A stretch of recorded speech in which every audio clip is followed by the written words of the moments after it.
Армысыздар достар. Мен және менің достарым 2011-2012 жылдардан бері әртүрлі латын алфавитін пайдаланып жүрміз. Есіңізде болса, біздің президентіміз сол кезде латын алфавиті туралы айтқан. Ол кезде ол 2017 жылы бір латын алфавитін қабылдау керек деген. Және ол өз сөзін ұмытқан жоқ. Биыл күздің соңына дейін бір нұсқа қабылдану керек. Біз сол кезден бастап әртүрлі алфавиттерді пайдаландық, әртүрлі әріптерді, әртүрлі әдістерді пайдаландық. 5-6 жыл бекерге кеткен жоқ. Біз осы уақыттың ішінде қазақ тіліне ең лайықты, ең оңтайлы латын алфавитінің нұсқасын құрастырдық. Бұл нұсқаны біз қазақ граммар деп атадық. Қазақ граммар нұсқасында 26 әріп бар. Олардың 21 әріпі стандарт ағылшын әріптер, және де 5 енгізілген әріп.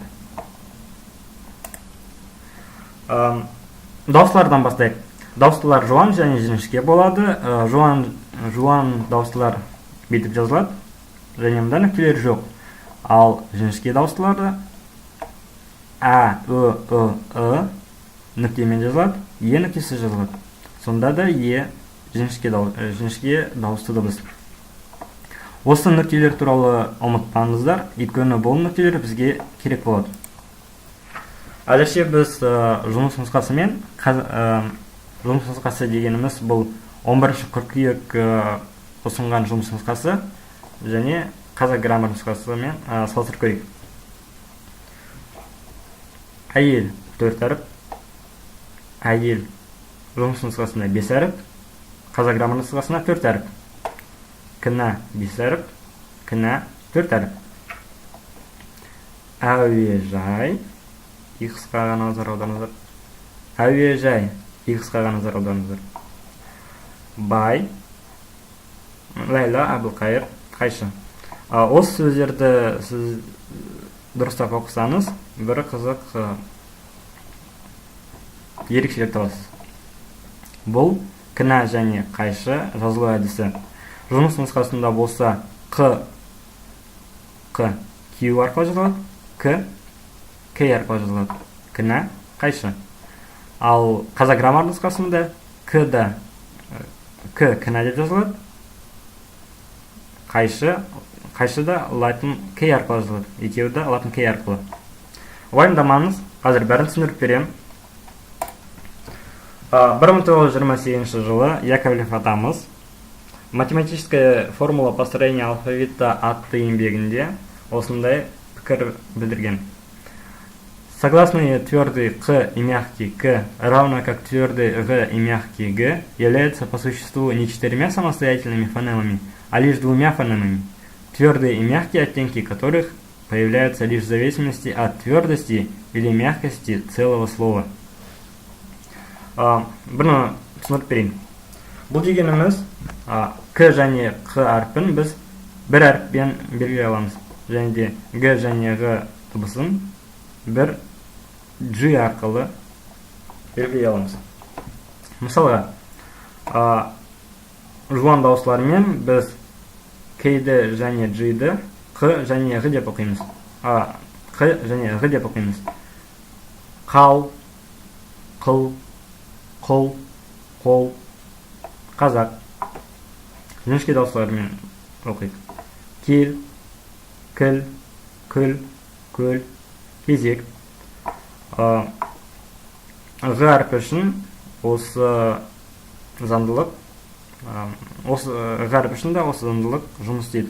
Ағын, ұғу, егін, үгу. Ақырғы сөзді өзіңіз оқып көріңіз.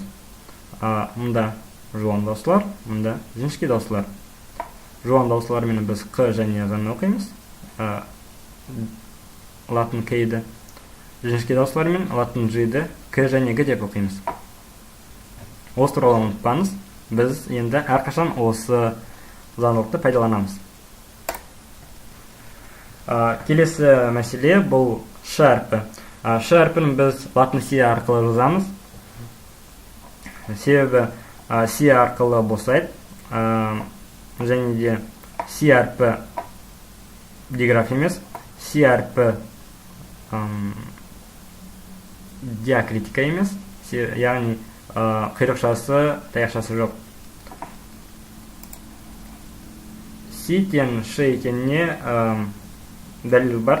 Бұл дәлел біздің ата-бабаларымыз. Олар 1929-1940 жылдары дәл осы әдіспен шыны жазған. Шаш, шекер, шана, шұбар, шеш, шүкір. Сондықтан қазақшада жоқ ч, ц дыбыстарына латын си әрпін беру керек емес деп санаймыз. Ал енді салыстырып көрейік. Жұмыс нұсқасы ше, шу, ш. Көріп тұрғаныңыздай өте көп диграфтар. Ше, ш, у, тағы да диграф ш. Ал қазақ граммар нұсқасында ше, шу, ш қысқа жазылған және әдемі жазылған. Бұл қатар таза және әдемі болып тұр. Шынымен де, және де осы қ-ға тағы да назар аударыңыздар. Мұнда қашықтық деген сөзде жуан дауыстылар. Сондықтан біз кей деп жазғанда оны қ деп оқимыз. Қа-шық-тық. Жуан дауыстылармен қ және ғ деп оқимыз.